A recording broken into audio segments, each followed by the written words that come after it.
Hello friends, this tutorial is MySQL function. MySQL scalar functions are built-in functions that return a single value.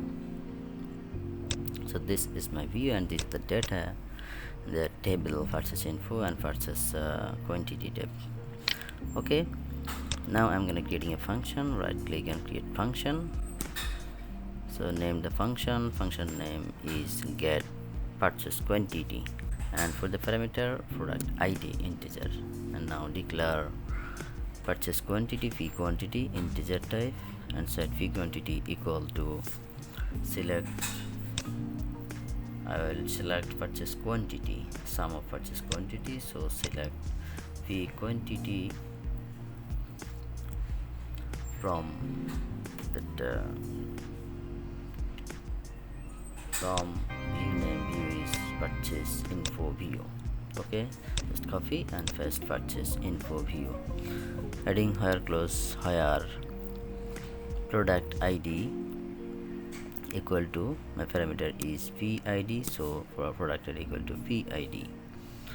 Okay, now return purchase quantity P quantity, what I set from the select statement.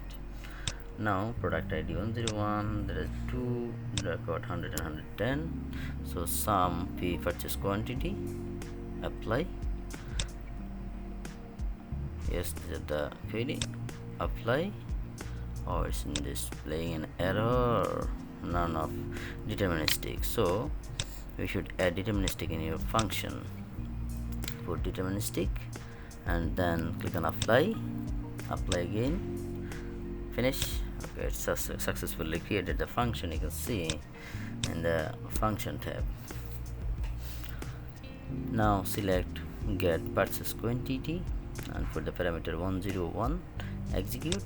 Yes, you can see 210, the sum of quantity 210 of product id 101. Okay, now let's check 104, there are keyboard 20 and 10, sum of quantity is 30, so put parameter 104 and execute. Yes, the total quantity is 30. Okay, it's working well. Thanks for watching this tutorial.